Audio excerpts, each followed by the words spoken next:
ನಮಸ್ತೆ ಟಿವಿ 20 ಕನ್ನಡ ವಾಹಿನಿಗೆ ಸ್ವಾಗತ. ಬೆಳಗಾವಿ ಜಿಲ್ಲೆಯ ಖಾನಾಪುರ ತಾಲೂಕಿನ ಮಲಪ್ರಭಾ ನದಿ ದಡದಲ್ಲಿ ಜಿಲ್ಲೆಯಾದ್ಯಂತ ಜನ ಆಗಮಿಸಿ ಪೂಜೆ ಸಲ್ಲಿಸುತ್ತಾರೆ. ಅದರಂತೆ ಇಂದು ಬೆಳಗಾವಿ ತಾಲೂಕಿನ ಮಂಡೂರ ಗ್ರಾಮದ ಮಹಿಳೆಯರು ಮತ್ತು ನಾಗರಿಕರು ಧಾರ್ಮಿಕ ಕಾರ್ಯಗಳಿಗಾಗಿ ಮತ್ತು ಸವದತ್ತಿ ಯಲ್ಲಮ್ಮ ದೇವಿಯ ದರ್ಶನ ಪಡೆದ ಭಕ್ತರು ಪಡಲಗಿ ತುಂಬಿಸಲು ನದಿಗೆ ಬಂದಿದ್ರು. ಈ ಸಮಯದಲ್ಲಿ ಸುಮಾರು 22 ವರ್ಷ ವಯಸ್ಸಿನ ಸಮರ್ಥ ಮಲ್ಲಪ್ಪ ಚೌಗಲೆ ಎಂಬ ಯುವಕ ಸ್ನಾನ ಮಾಡಲು ನೀರಲ್ಲಿ ಹೋದಾಗ ಕಾಲು ಜಾರಿ ಮುಳುಗಿ ಸಾವನ್ನಪ್ಪಿದ್ದ. ಅಗ್ನಿಶಾಮಕ ದಳ ಮತ್ತು ಪೊಲೀಸರು ನಿರಂತರ 2 ಗಂಟೆಗಳ ಕಾಲ ಶೋಧ ಕಾರ್ಯ ಮಾಡಿದರು. ಅಗ್ನಿಶಾಮಕ ದಳ ಡಿಎಫ್ಒ ಮನೋಹರ್ ರಾಠೋಡ್, ಖಾನಾಪುರ ಪೊಲೀಸ್ ಠಾಣೆಯ PI ಲಾಲ್ಸಾಬ್ Goundi, PSI MB Biradar ಮತ್ತು ಸಿಬ್ಬಂದಿ 1 ಗಂಟೆಗಳ ಕಾಲ ಹುಡುಕಾಟ ನಡೆಸಿದ್ರು. ಶವ ಪತ್ತೆಯಾಗಲಿಲ್ಲ. ಕೊನೆಗೆ ಸಹಾಯವಾಣಿ ತುರ್ತು ರಕ್ಷಣಾ ಪ್ರತಿಷ್ಠಾನ ತಂಡವು ಕ್ಯಾಮರಾವನ್ನ ನೀರಲ್ಲಿ ಬಿಟ್ಟು ಯುವಕನಿಗಾಗಿ ಹುಡುಕಾಟ ಮಾಡಿದಾಗ ಭಾನುವಾರ ಸಂಜೆ 5 ಗಂಟೆಗೆ ಶವ ಪತ್ತೆಯಾಗಿದೆ. ಎಚ್ಇಆರ್ಎಫ್ ತಂಡದ ಮುಖ್ಯಸ್ಥ ಬಸವರಾಜ ದುಂಡಯ್ಯ ಹಿರೇಮಠ ಅವರು ತಮ್ಮ ಸಹೋದ್ಯೋಗಿಗಳಿಗೆ ಕ್ಯಾಮೆರಾ ಯಂತ್ರದ ಮೂಲಕ ಮೃತದೇಹ ಇರುವ ಸ್ಥಳವನ್ನು ತಿಳಿಸಿದರು.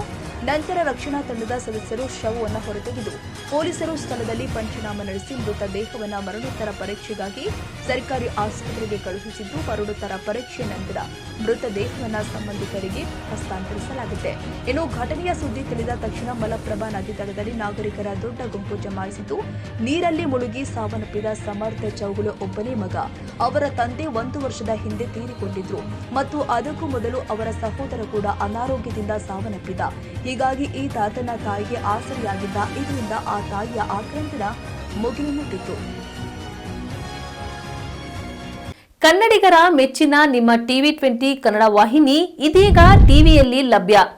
ಕರ್ನಾಟಕ ಮತ್ತು ದೇಶ ವಿದೇಶದ 360 ಡಿಗ್ರಿ ಸುದ್ದಿ ವಿವರವನ್ನ ಪಡೆಯುವುದಕ್ಕೆ ಟಿವಿ 20 ವಾಹಿನಿಯನ್ನು ಲೈಕ್ ಮಾಡಿ, ವಿಡಿಯೋಗಳನ್ನು ಶೇರ್ ಮಾಡಿ, ಕಮೆಂಟ್ ಮಾಡಿ, ಸಬ್ಸ್ಕ್ರೈಬ್ ಮಾಡಿ. HCN ಕೇಬಲ್ 842 ನಂಬರ್ನಲ್ಲಿ ಹುಕ್ಕೇರಿ ತಾಲೂಕು ಹಾಗೂ ಸಂಕೇಶ್ವರದ ಸುತ್ತಮುತ್ತಲಿನ ಹಳ್ಳಿಗಳಲ್ಲಿ ಲಭ್ಯ. PCN ಕೇಬಲ್ 129 ನಂಬರ್ನಲ್ಲಿ ಹಾರುಗೆರೆ ಸುತ್ತಮುತ್ತಲಿನ ಹಳ್ಳಿಗಳಲ್ಲಿ ಲಭ್ಯ.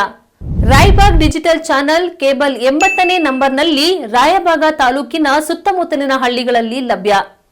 UDCN ಕೇಬಲ್ ನೆಟ್ವರ್ಕ್ ಉಗಾರ ಸುತ್ತಮುತ್ತಲಿನ ಹಳ್ಳಿಗಳಲ್ಲಿ ನಿಮ್ಮ ಟಿವಿ 20 ಕನ್ನಡ ವಾಹಿನಿಯೂ ಲಭ್ಯ.